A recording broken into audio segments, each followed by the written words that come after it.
Hello, everyone. Thank you so much for joining me. So my name is Michael from Deep Value Returns, and I'm going to be talking with Andres Cardinal from Data Driven Investor, and we're going to talk about MercadoLibre. So we're just going to jump right in. So Andres, can you tell me like how MercadoLibre has performed in the last, let's say, 2-3 months? What's been happening here? Well, thank you very much for having me, Michael.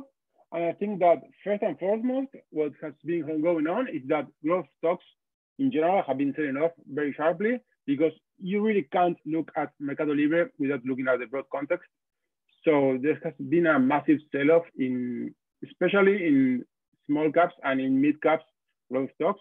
And MercadoLibre is, an emerging market growth stock. It has, a large presence it's the leading player in e-commerce and in fintech in Latin America. It is also expanding into logistics and also into advertising and maybe software in the near term. So it's 100% growth and it's 100% emerging markets. So that's two areas where the market has been, reluctant to buy stocks. I think that's mostly a major shift in investor sentiment. The year 2020 was like the year for the party for growth stocks. All growth stocks were surging. The market was not paying attention to fundamentals. It was not, the market was not paying attention to valuations in 2020. And then in 2021, and especially, in March, and then again in December and in the first week of 2022, what we're seeing is like this massive sell-off in growth, which is part of initially some rotation. The market was started buying, investors trying to shift from growth to value and buying banks and energy stocks and companies that can benefit from reflation. And also, in the last several days, the indexes started suffering the pressure too. So it has turned from rotation to sell-off, a broader sell-off. And I think, just like the big surge in 2020 was excessive and, good stocks and bad stocks were both rising. I think that what we are seeing now is also excessive because the market is selling all kinds of growth stocks. Some of them should be cheaper, but it's easy to see that even the best stocks in the market are also selling off. So that's what creates an opportunity for investors. If you're a long-term investor, when the market is starting to panic, when the market is focusing on the short term, the best stock to buy in the next 5 days is probably not the best stock to buy for the next five years. So, there's a lot of algorithmic trading, a lot of shorter thinking, and investors say, oh, interest rates are going to rise and inflation and so forth. So they sell the best growth stocks, they're selling them together with the bad growth stocks, which are well served to be sold. But this is where you say, okay, if my time horizon is longer, I now have an opportunity to buy a company such as MercadoLibre, which has excellent fundamentals, spectacular growth prospects, and very attractive valuation. And it's always a game of probabilities. You never know for sure how things are going to turn out. But I think that buying MercadoLibre at this price puts your chances of success at a very good level. So a lot of things that people talk about, obviously, is that MercadoLibre is very similar to being called, quote unquote, the Amazon of Latin America. That's something that people talk about a lot.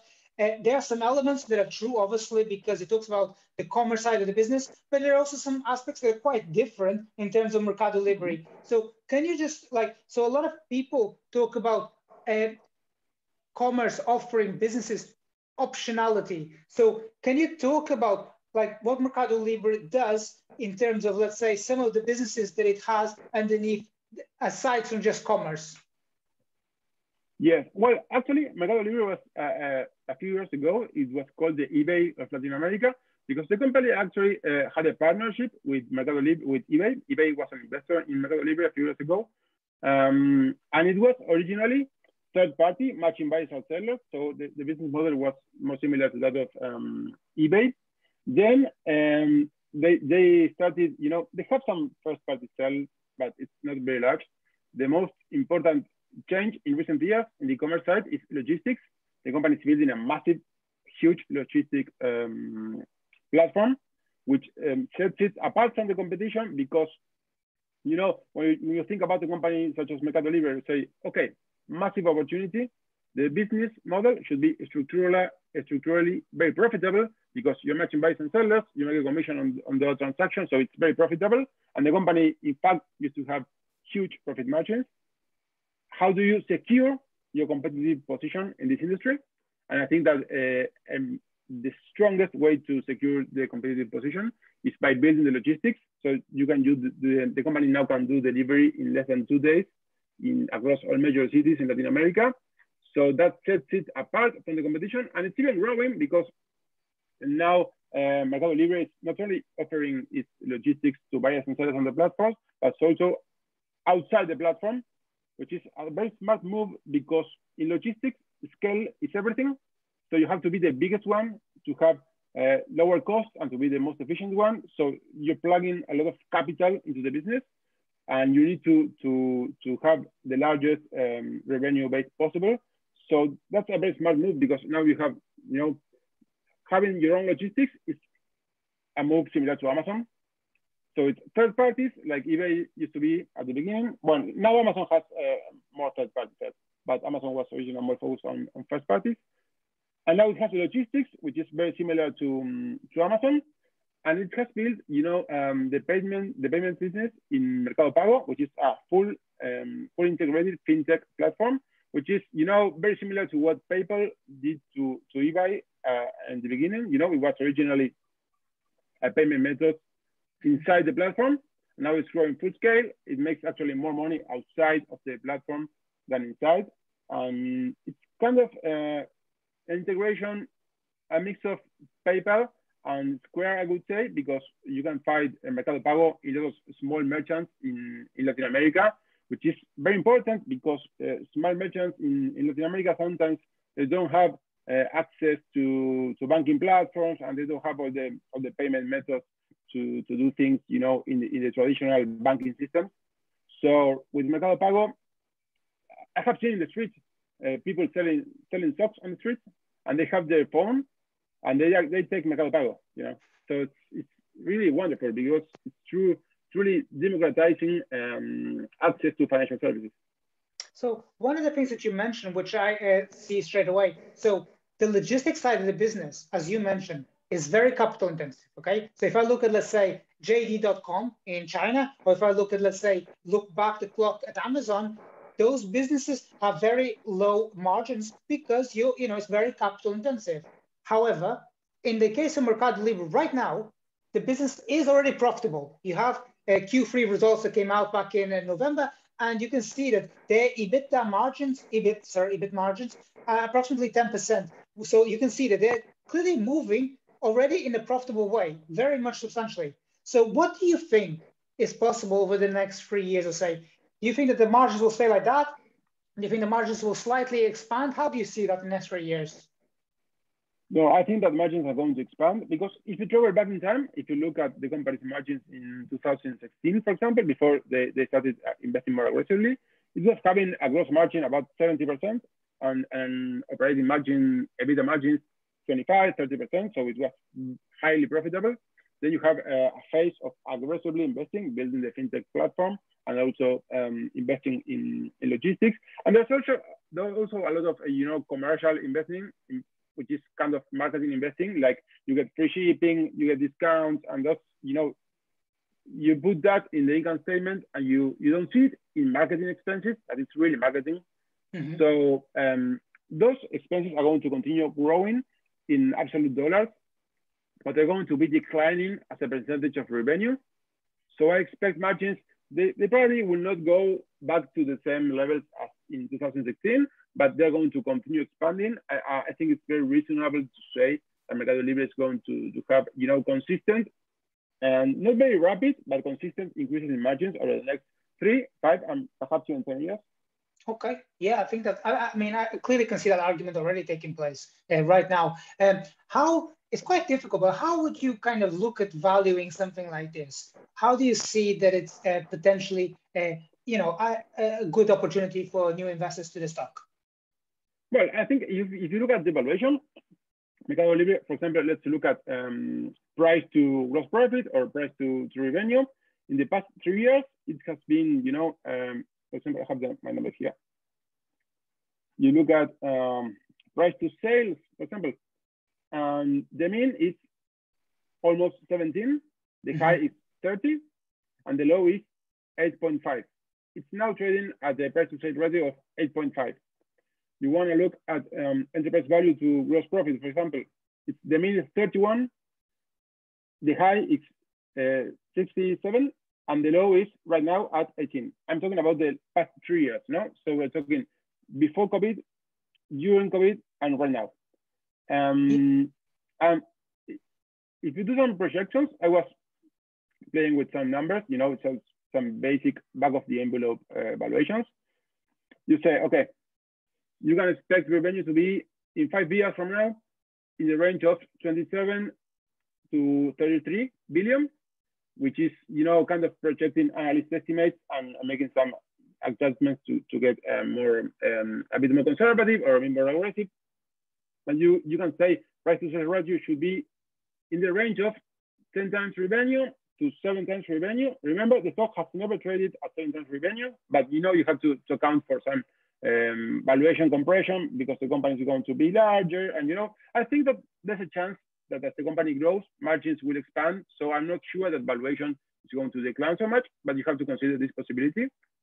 So putting it like a 5% share dilution per year, so you get, you know, I think it's very reasonable to say that MercadoLibre should be valued about 4,200 or something like that, you know, and that gives you 30% annual return from here over the next 5 years. And I like to check assumptions. So I went, okay, what was the market pricing for MercadoLibre when the stock was trading at 2,000? And that would give me a 16% annual return to the target of 4,250. So it's kind of, you know, I say, okay, when I do my numbers, I say, okay, at 2,000, the stock was priced for moderate returns, considering that it's a high risk stock. So 16% for MercadoLibre stock, not too bad, but not too impressive. At this price, I think it's priced for 30% annual returns over the next several years. And I mean, doing some more aggressive valuations, which is not crazy, but more aggressive, assuming, for example, that the company can do 33 billion in revenue and it can trade at a price to sales ratio of 10, which is not excessive, you know. It now trades at 10 and it never traded below 10. That gives you a price about 6,000. So versus current prices, it's a 40% annual return over the next 5 years. So in all honesty, I think you never know for sure. A lot of things can happen. It's always about probabilities. We don't have any certainties in investing. But when I look at the company going forward, long-term horizon, I think that returns in the neighborhood of 30% are very reasonable, and 40% per year is not unreasonable, I would say. I think that, yeah, that's a very good answer. And I mean, it's these things with the short term, it's so much down to that multiple. That multiple expansion and contraction really plays with the investor's mind. And a lot of worries surface. And nobody has any worries while the share price is kind of going up and everyone's quite happy, buy and hold, everyone's buy and hold. But when the share price goes down and the multiple compresses, everyone has a lot of worries. And one worry that has come about, let's say, for example, is the element of competition. So, for example, some people talk about C Limited coming over to Latin America and taking some market share again from MercadoLibre. Do you see that as a possibility? Well, I mean, C Limited is a great company. I also own the stock. I like it long term. But I think it's unrealistic to say that C Limited is going to take a lot of market share from MercadoLibre right now, because they're very smart and they are getting a lot of downloads of their platforms or their platform, and they're going to do well probably in Latin America too. Excuse me. But the point is, you know, C Limited does not have logistics. So if you buy something on MercadoLibre, you get it in 2 days. C Limited, you use the public mail in Brazil, for example, it can take more than 30 days. So most consumers in Brazil are going to be buying, you know, cheap items, free shipping, you get them late. It's okay, you know, it's like a different market. People, you know, in Wall Street, they're always saying this or that. You know, it's which one should you buy in the 80s? Coca-Cola, Pepsi? Well, both. Both did very well. Walmart or Costco, both. Visa, MasterCard, same thing. You know, there's enough room from multiple players in e-commerce in Latin America. And if you look at the actual numbers, the current numbers, you know, MercadoLibre is the largest player in Brazil, for example, by a wide margin. It is followed by local companies, local retailers, brick and mortar retailers who have a large presence. And then you have City is making inroads, which is very impressive. I think it's a great company. I think it has very good prospects for growth in emerging markets in general. But I don't think that City is going to derail MercadoLibre from its growth opportunities. Okay, I think that pretty much. I think that pretty much answers the question. I think that I mean, I have to agree that, I mean, the valuation right now, even if there was the argument later on, let's say in 2020, kind of mid 21, there was the argument that the stock is probably fairly priced. As you kind of felt, it's probably like you were looking at the time, it's kind of like 16% return, and it probably wasn't that attractive right then. I think that right now, I mean, in 2022, a lot of people coming in, new investors coming to the stock, wanting to start their portfolio at fresh. I think that they'll be very compelled to be and very excited about the prospects of MercadoLibre going ahead. Is there anything else that you want to kind of say before we wrap up here? No, I agree with your perspective. And I think it's very smart what you said, that, you know, when the stock is making all-time highs, everybody's bullish. And when the stock is at lows, everybody's bearish, because the narrative always follows price. People see price moves and they want to explain it. They assume that the price moves are right. And, you know, maybe it's right, but it's right in the short term. So that's a very different game. You know, the CEO of Airbnb, he has a quote. He says, okay, maybe you win in the first year and I win in the next 5 years. We both win, but I actually win. So a lot of flows are down. Mostly they are down because of short-term reasons. That's how I see the price move in MercadoLibre. And yeah, you don't need to have a narrative that follows price. If you want to do your own research, you have to have your own story about how this company works and understand if you think it's a good entry price or not. I mean, so just before I wrap up here, so it's quite interesting. So coming into like 21, you know, we had the peak in February 21, and everyone's like, I don't want to keep money on the side. Everyone's talking about, quote unquote, that cash is trash, and everyone's just like, buy at any cost. And now that the share prices have come down and the valuation is so much more attractive, everyone's like, okay, I want to move to the sidelines. I want to kind of keep some money aside. I mean, like, it doesn't make a lot of sense because the risk reward right now with MercadoLibre is probably the best it's been for the last 15 months or so. Yeah, okay, absolutely. So thank you very much for your time, Andres, and yeah, see you guys soon. Bye-bye.